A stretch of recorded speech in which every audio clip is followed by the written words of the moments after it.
Buenos días, muy buenos días, bienvenidos a la Agenda Pública.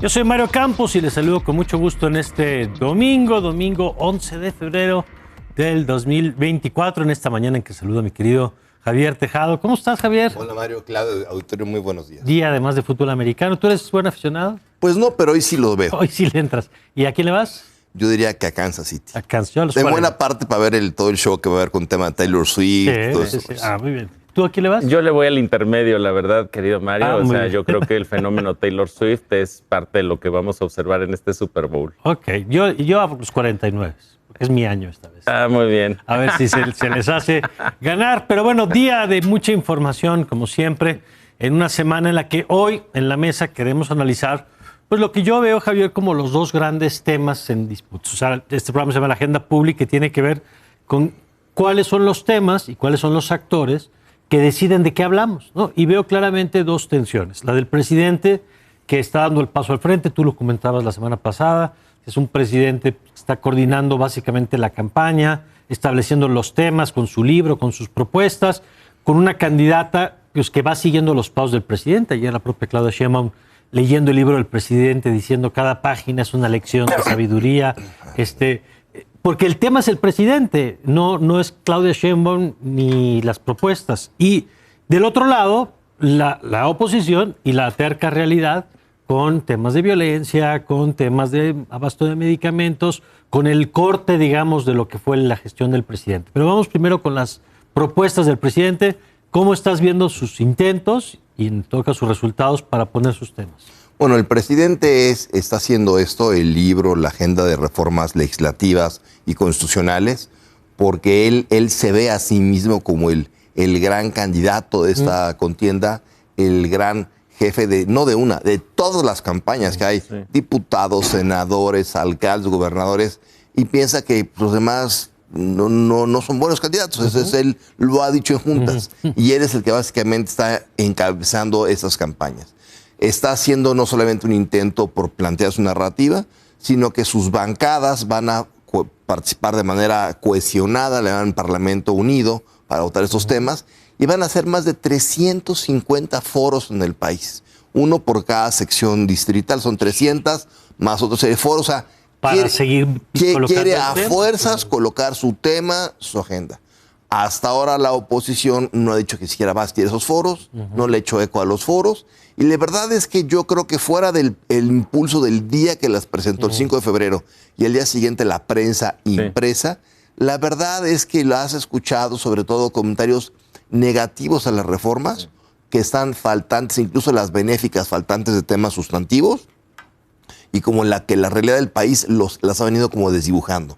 Ellos están insistiendo en que es el tema, pero como tú dices, la terca realidad de cómo está el país, sobre todo en tema de inseguridad, pues está haciendo que se pierda un poco foco de esas reformas y de otros temas. Justo lo que el presidente está tratando de evitar. Ya, a ver, Claudio, tu primera lectura sobre el tema de reformas. Pues mira, sobre el tema de reformas a mí me parece que es obvio que es un instrumento del presidente para meterse en las elecciones. Ya lo decías hace una semana, Javier, el presidente se va a meter de cabeza en las elecciones, se le va la vida política en ello, ¿no? Es decir, me parece que el presidente hace bien en concentrarse en el proceso electoral porque básicamente está en juego su proyecto político en el país. Ahora, ¿cómo se está metiendo? Como se lo permita o no se lo permita la ley.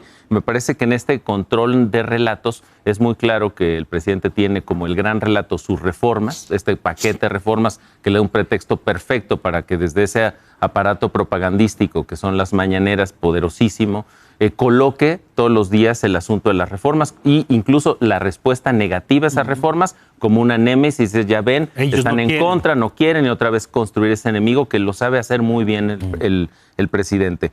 Me parece que además como argumento, pues es muy claro que las reformas dan ciertos elementos, pensiones o el tema de la elección de jueces y juezas en el Poder Judicial o el tema de la desaparición de los autónomos, siempre con este argumento de órganos inútiles que no le servían al pueblo, ¿no? Y entonces o los ponemos al servicio del pueblo o los desaparecemos. Y eso como argumento, digamos, político electoral para las huestes del López Obradorismo parece muy poderoso.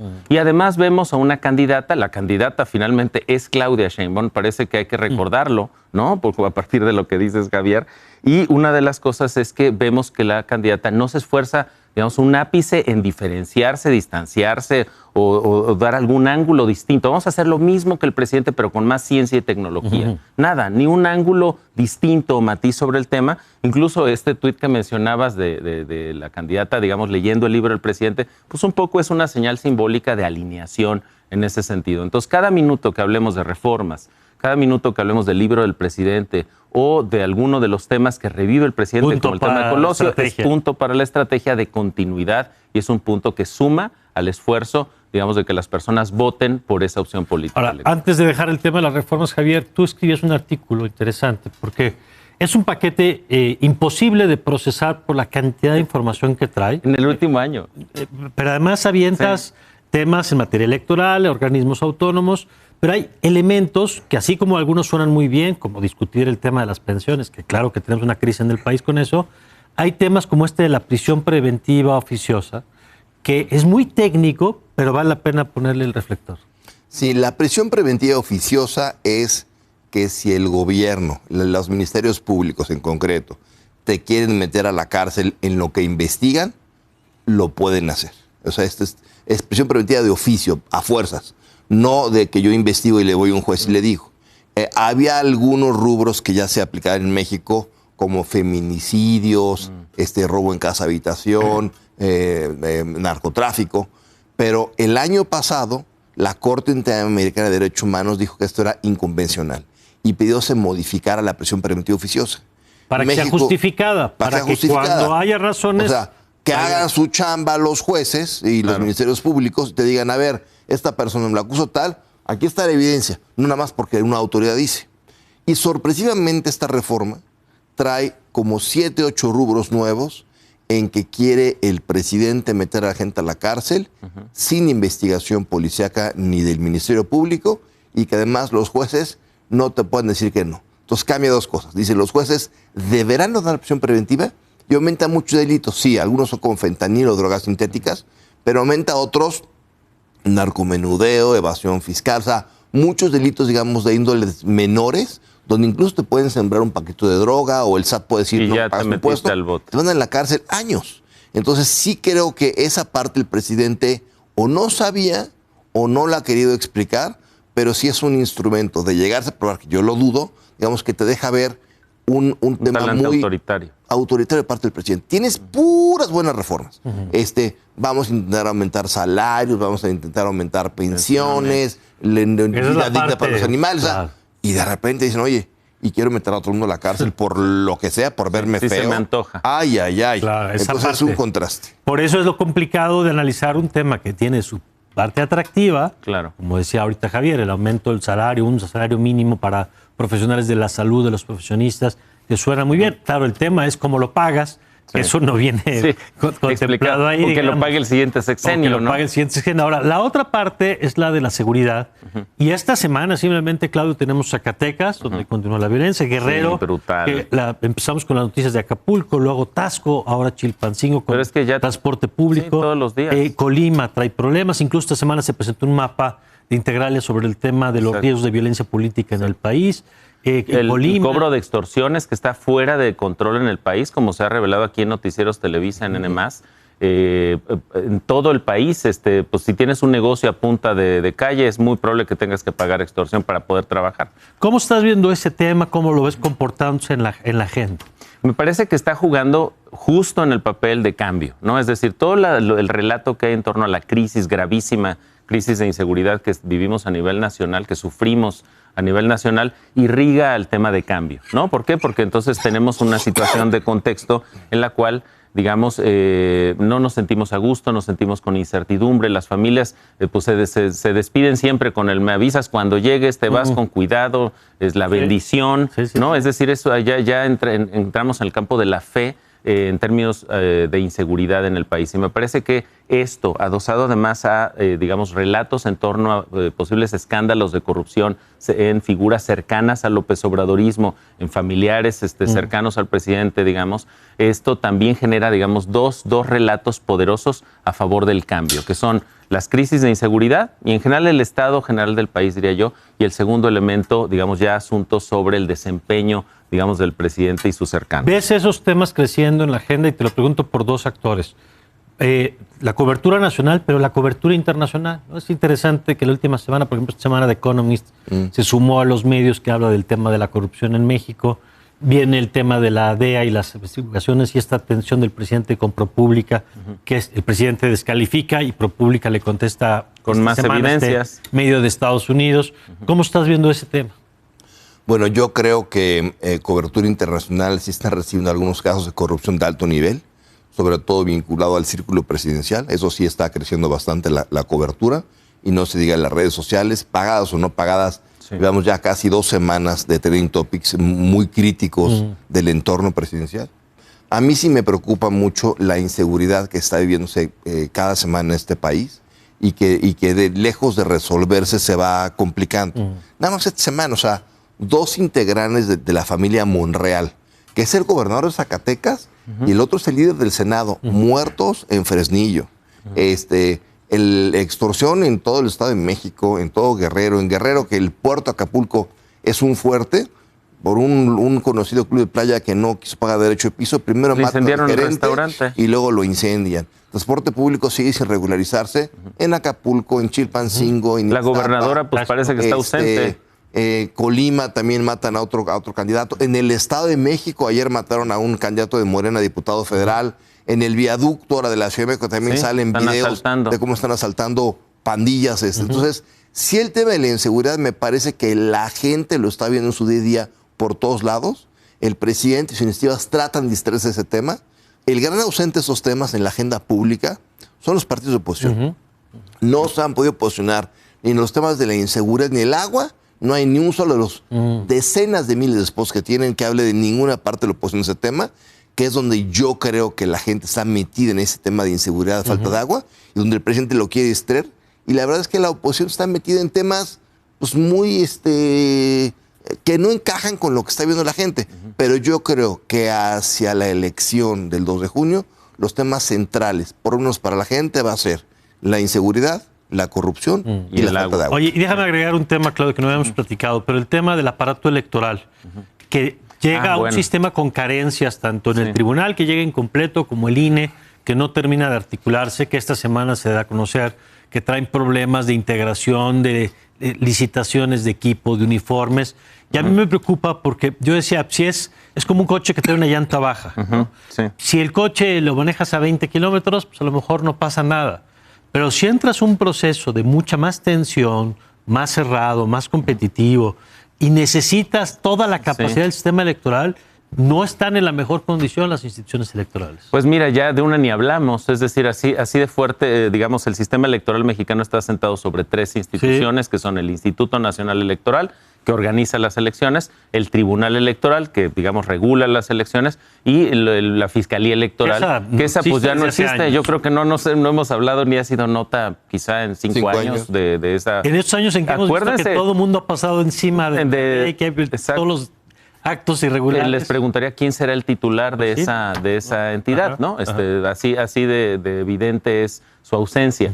Y las otras 2 entidades, pues, debilitadas, semicooptadas, diría yo. Estamos viendo, por ejemplo, que todo el personal, ayer salió la nota, todo el personal del instituto que va a trabajar para ir a convocar a ciudadanas y ciudadanos que son quienes reciben nuestros votos y los cuentan, pues van a ir sin celulares, sin chalecos. Imagínense ir sin identificación, sin chalecos oficiales para ellos en un contexto como el que estamos, Mario. Imagínense recorrer ciudades como Ciudad Juárez o Reynosa sin chalecos, diciendo que eres personal del INE tocando las puertas. Eso prácticamente suena a un suicidio institucional, quiero decir, y por eso me parece gravísimo lo que estamos viendo, porque estamos enfrentando, como bien señalas, Mario, vamos hacia una elección que va a ser muy ríspida, muy sucia, diría yo, incluso, muy conflictiva, con las instituciones más débiles del sistema electoral, probablemente en las últimas elecciones. Pues sí, uno piensa que las elecciones se operan y manejan en automático, pero ya te das cuenta que no, que sí hay mucho trabajo detrás. Y ahora sabemos que incluso los temas de cómputo para el PREP y el conteo de votos no están listos, que no tienen los celulares para reportar incidencias o fotografiar las credenciales de los 12 millones de ciudadanos que van a hacer los funcionarios de casilla, que un porcentaje, creo que del 40% de los 50,000 gentes que van a salir a capacitar a ciudadanos no tienen chalecos, identificaciones para ir a la calle. O sea, Sí, el INE creo que por razones que nos tienen que explicar, trae un rezago muy grande que pone en riesgo, pues de entrada, que puedan ubicar a los funcionarios de casilla que tienes que capacitar. Pero yo, más que una elección competida, que desde luego se puede dar, el riesgo es en esto que hablamos de la inseguridad. ¿Cuándo va a levantar la voz el INE y los OPLES de lo que está pasando y cuáles son las zonas de riesgo? ¿Y qué van a hacer para que la gente pueda ir a votar? No se trata de que los candidatos, como se ha dicho, si tú requieres seguridad, pídele al INE y yo a ver cómo te la consigo. No se trata de blindar con camionetas y metralletas a los candidatos. Se trata de la ciudadanía, los de casillos que puedan votar y contar los votos libremente. Y es lo que al día de hoy nadie está garantizando. Y eso, que cerramos con esa idea, tiene que tener una respuesta de Estado. Es el INE, pero es la Fiscalía, pero es los gobiernos locales y el gobierno nacional. La amenaza más fuerte a la democracia mexicana es la inseguridad y el papel del crimen organizado. Y mientras no empecemos a atender eso, y yo no veo, coincido contigo, Javier, que estemos discutiendo el tamaño de la amenaza que llevamos años y que cada vez es más Solo grave. Los magistrados de la Sala Superior y en particular el magistrado Felipe Lamata y Felipe Fuentes han abordado el tema con mucha valentía. No les toca a ellos, pero son los primeros que han levantado la bandera amarilla porque se han estado enterando lo que los institutos electorales de los estados están empezando a reportar y es muy grave, desde estados como el Estado de México hasta Chiapas. Las condiciones tan complejas para poder instalar las casillas, o más bien, no hay las condiciones para instalar casillas en buena parte de ese territorio. Gracias, Javier. Buenos días. Gracias, Claudio. Muchas gracias. Gracias. Nosotros vamos a una pausa y regresamos con más, que hay mucho que platicar el día de hoy aquí en la Agenda Pública. Ya volvemos.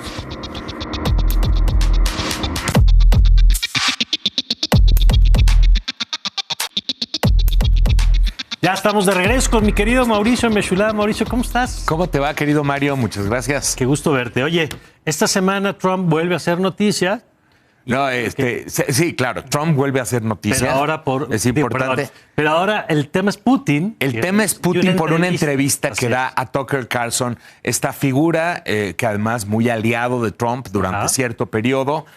O sea, que sí hay una relación. Tucker Carlson tiene una audiencia importante, una audiencia a la cual él como periodista le habla, pertenecía a Fox News, ya no está en Fox News, entonces esta entrevista sale de manera independiente y se publica por Twitter y también se hace un poco ahí pues referencia al tema de cómo juega Elon Musk y la plataforma anteriormente Twitter, ahora X, cómo juega en toda esta difusión de narrativas. Y sí me la eché completa la entrevista porque... ¿Cuánto dura? Dura más de 2 horas. Wow. Está muy interesante. Yo además sí aconsejo tratar de entender otras narrativas, versiones diferentes de los hechos, cómo estas historias son contadas de una forma completamente diferente. Entonces, el propio Carlson empieza diciendo, a ver, yo le empiezo preguntando a Putin acerca de la guerra en Ucrania y él se va a principios del siglo XIX, XX, se va al siglo XIX, empieza a dar toda una disertación histórica y dice Carlson, yo lo que creía es que él está haciendo filibustering. Filibustering quiere decir hablar y hablar y hablar y hablar continuamente para no responder lo que le estás preguntando. Dice, después de las 2 horas de entrevista, y sí regresé a los puntos, dice, me convenzo que hay algo de sinceridad en esta serie de temas. Entonces, en esta serie de temas, yo lo que digo es, a ver, la forma como piensa Putin, su construcción discursiva, su construcción del análisis, procede de mucha lectura, procede de muchas personas que le han informado. Vale mucho la pena leer un libro que salió, de hecho, hace muchos años y tiene una actualización de Michelle Chaninov que se llama Adentro de la mente de Putin, para tratar de ver cómo se forma este pensamiento. Vale la pena comprenderlo para ir identificando las narrativas y no porque estemos de acuerdo con él o lo justifiquemos de ninguna manera, sino para tratar de entender cómo piensa.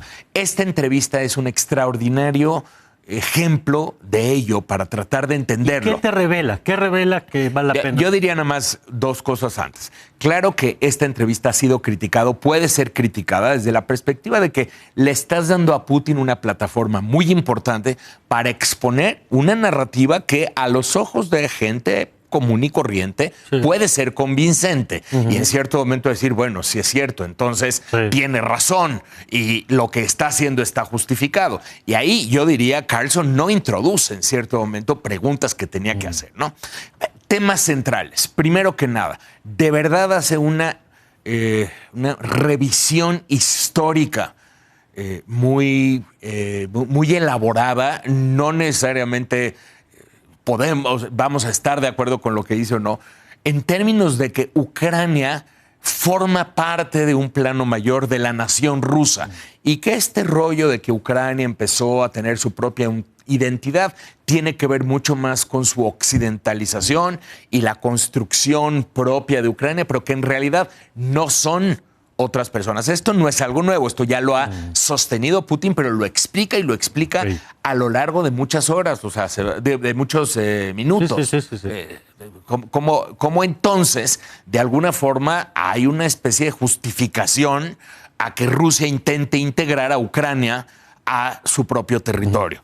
Segundo factor, que a mí me parece ya más relevante y que tiene más que ver con lo que estamos haciendo. Además, esto lo hemos explicado nosotros desde el 2001, desde el 2021, desde el 2014, incluso va a salir, por cierto, el libro, Mario, luego platicamos de ello, pero es esta visión de que a Rusia se le prometió que la OTAN no se iba a expandir hacia el este ni una sola pulgada, not one inch, fue la promesa que se le había hecho a Putin desde el periodo de Bush, posteriormente el periodo de Clinton. Entonces, esta expansión de la OTAN sí representa una amenaza en contra de nosotros. Y además dice, yo estuve a lo largo de todas las últimas 2 décadas, o sea, desde los años 2000 en adelante, tratando de hablar con las administraciones estadounidenses. ¿Vas a poner un escudo antimisiles en la zona de Polonia? Perfecto, hagámoslo en conjunto, porque lo que decía Bush es que era un escudo antimisiles en contra de Irán. Muy bien, hagámoslo en conjunto, dice, de forma que no se vean amenazados los intereses rusos. No me hicieron caso, se siguieron expandiendo. En 2008 invitaron a Georgia y a Ucrania a formar parte de la OTAN. O sea, narrativas que ya le conocemos. Lo que hace la entrevista es que las condensa, las empaqueta en estas 2 horas. Y en esta última etapa yo traté de negociar, yo le dije a Estados Unidos, ¿qué tienes que estar haciendo? No te metas en este territorio con estos temas, estás cometiendo un error de proporciones históricas y no me hicieron caso. O sea, muy desde el punto de vista de yo traté, yo hice, yo busqué, justifica la intervención rusa en Crimea desde el 2014. Y lo que dice ya en un análisis de actualidades, ya se dieron cuenta, después de 2 años de guerra, recordemos que se están cumpliendo 2 años de la guerra, ya se dieron cuenta que Rusia no va a ser vencida, Rusia no puede ser derrotada. Por lo tanto, tienen que negociar. Pero lo primero que tienen que hacer es dejar de proveer armas a Ucrania. En el instante en que le dejen de proveer armas, la guerra se acaba en 15 minutos, porque entonces Ucrania se tiene que sentar a negociar. No tengo intención de irme sobre Polonia, ni sobre Lituania, Letonia, Estonia, ni cualquier otro país, pero te tienen que sentar a negociar conmigo. Bueno, pues ahí está la entrevista. Están pasando muchas cosas al mismo tiempo. Está Donald Trump muy firme y un poco poniendo en tela de juicio no solamente el tema de Ucrania, sino cuál va a ser el involucramiento de Estados Unidos con la OTAN en caso de que él llegue al poder.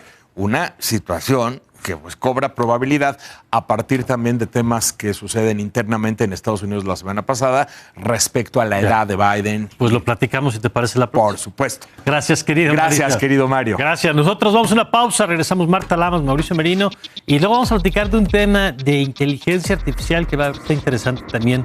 Temas que están pasando en la agenda también. Ya volvemos.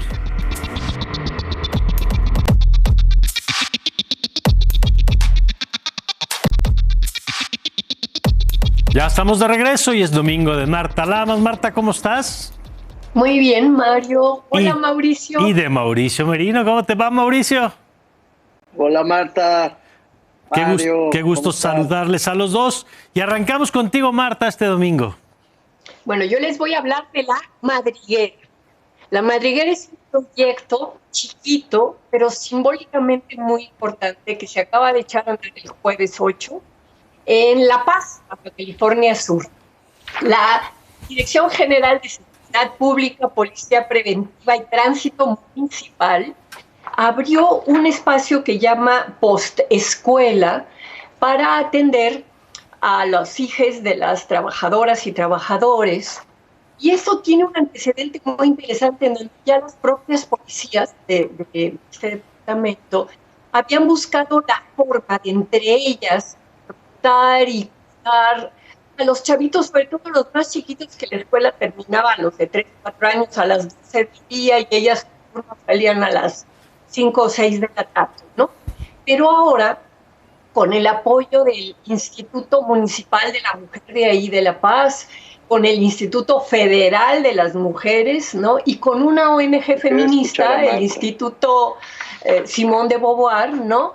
Hicieron un proyecto padrísimo, porque la manera que estaban cuidando a los niños que salían de la escuela, ¿no? Y las mamás tenían un horario más largo, pues era tenerlos ahí en la policía, ¿no? Donde había personas detenidas, donde había armas, porque no era el medio ambiente más propicio. Pero entonces se consiguió un financiamiento y a través del Simón de Beauvoir, de esta feminista, se acondicionó una bodega que había ahí en la parte de atrás de la policía, ¿no? A ver si ponen las fotos, de unas fotos, ¿no? Para que se vea. Bueno, no se ve mucho la bodega, pero sí se ve el evento. Y entonces han hecho una cosa tan agradable. Tienen 31 niños en este momento, tienen 4 adolescentes y están pensando en hacer una cosa especial para los adolescentes.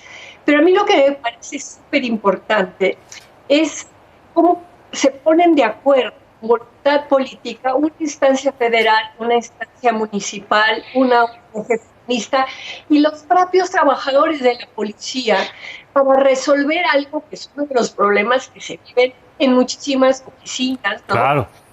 En donde, bueno, muchas veces la mamá trae a la salida de la escuela del niño todavía a la oficina para acabar de cubrir su horario laboral. Entonces, toda la discusión, ¿no?, sobre qué son los sistemas de cuidados, aquí nos están mostrando que la, digamos, coordinación, ¿no?, con una mirada de qué necesitan los niños para ser cuidados cuando salen a las 12 del día y la mamá sale de trabajar a las 5 de la tarde, ¿no? Pues es un espacio en donde les den de comer, en donde les pongan juegos, en donde haya gente, digamos, capacitada para esto. De hecho, es muy interesante porque hay 2 o 3 policías que han quedado inhabilitadas, digamos, después de una intervención muy fuerte y les dieron balazos o algo así para seguir haciendo ese tipo de trabajo y se han capacitado ahora para el tema del cuidado. Entonces se llama La Madriguera, es un proyecto muy, digamos, muy nuevo en México y ojalá y se pudiera replicar pues en otros estados de la República, ¿no? Si hay esta voluntad política. Ya no pudieron poner las fotos que había yo mandado. No sé, ¿sí? creo que tuvimos ahí algún problema con las fotos, Marta, pero además, ¿sabes qué importante? Primero, que traigas el caso específico, pero que además se incorpore esto a la discusión. Hoy arrancamos el programa hablando de los temas de la agenda y decíamos que había la batalla del presidente, sus reformas y la batalla de la oposición y la inseguridad y la corrupción. Pero estos temas, por ejemplo, hoy no están en la conversación dominante, por lo menos. Tú nos has contado a lo largo de los años cómo el tema de cuidados ha ido ganando tracción.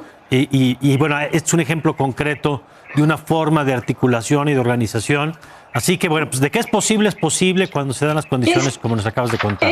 Es posible con una inversión de menos de 500,000 pesos, que fue acondicionar ese espacio, organizar los horarios, hacer el protocolo de atención, ver cuántos niños eran, de qué edades, o sea, verdaderamente es precioso el proyecto y ojalá y bueno, hay que ponerle una estrellita a la Municipalidad de La Paz y al Instituto Local de las Mujeres también de Baja California Sur. Una buena, de vez en cuando no está mal. Sí, muy gracias, buena. Gracias, querida Marta, una buena noticia me refiero. Bien. Gracias y vamos contigo, Mauricio. Oye, Mario, pues yo en línea con lo que han estado discutiendo en la edición de hoy de Agenda Pública, ¿no? Porque, bueno, ya viste que he estado tratando de hacer el seguimiento lo más que puedo de justo de los temas que no se están tocando. Sí. En la agenda desde hace ya un rato. Pero a propósito de las reformas del presidente, creo que hay una parte que no se ha estudiado lo suficiente o que no he visto debatir lo suficiente, que es el discurso, lo que justifica esas reformas. Ajá. Es decir, la presentación misma del presidente el 5 de febrero, más que el contenido de las reformas.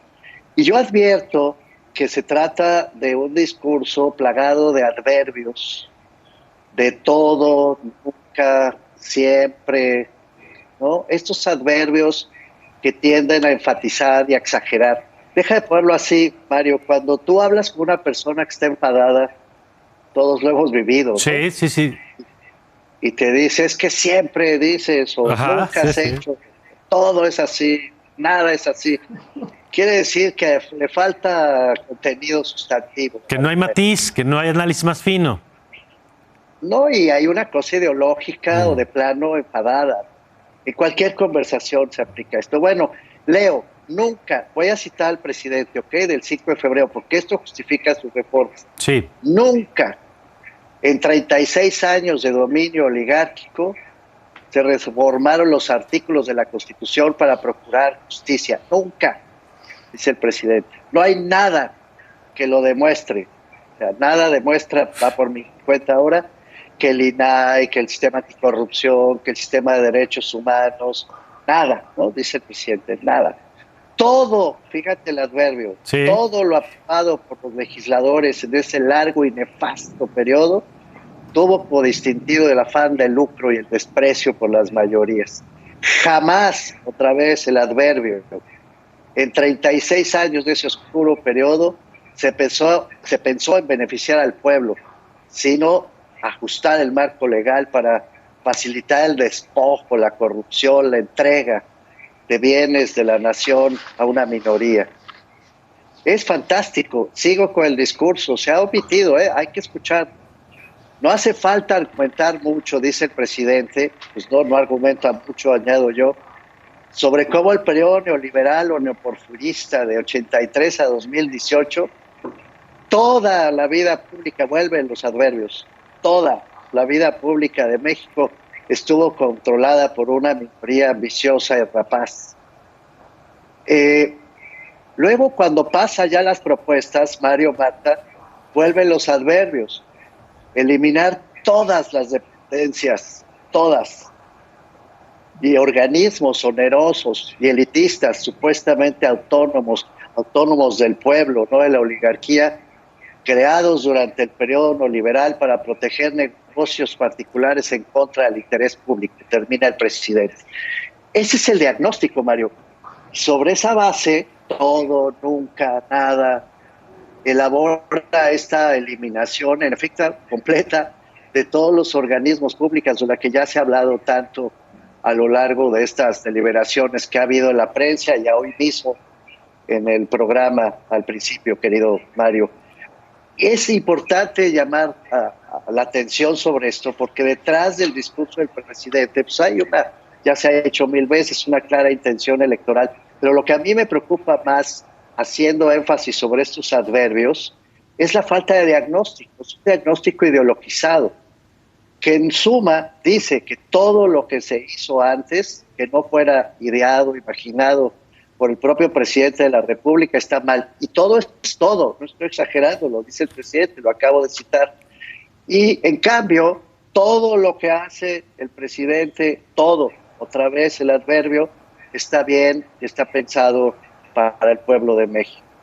Yo quiero llamar atención para que volvamos, Mario, a poner los ojos en las palabras que utiliza el señor presidente para justificar sus actos. Por supuesto que me interesa también la agenda en particular algunas Claro. de las propuestas como la de pensiones, a la que me referiré, si me autorizas, en un programa posterior. Claro. Porque es un tema fundamental, el del trabajo decente, de los ingresos, y lo que nos ha propuesto el presidente en materia de pensiones es claramente demagógico, para decirlo bien y rápido.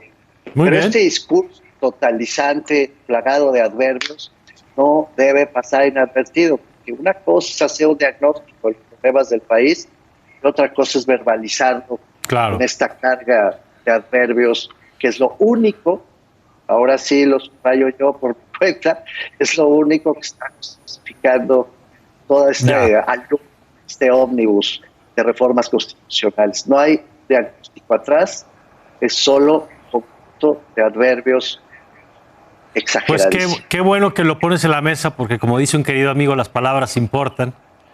Y Sí. cuando el presidente sigue en ese proceso de reescritura de la historia mexicana, ¿no? Donde en un periodo en el que creo que pasaron muchas cosas y mucha gente hizo cosas muy importantes, para el presidente eso simplemente no ocurrió. Y por eso, a partir de ese diagnóstico, es esto que nos estás contando. Gracias, querido Mauricio. Gracias, Mario, Marta, gustísimo de verlos. Gracias, Marta. Adiós, hasta luego. Gracias, Marta. Gracias, Mauricio. Nosotros vamos a una pausa y regresamos para platicar con Carlos Lara del tema de la inteligencia artificial y algo que ocurrió esta semana en materia de propuestas. ¿Cuál es la ética? Si es que tiene que haber una ética, ya voy a ver que sí. Pero la elaboración de las empresas que están desarrollando esta tecnología, lo platicamos regresando.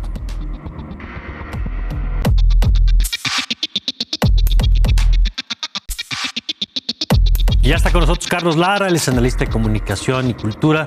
Querido Carlos, ¿cómo estás? Muy bien, Mario.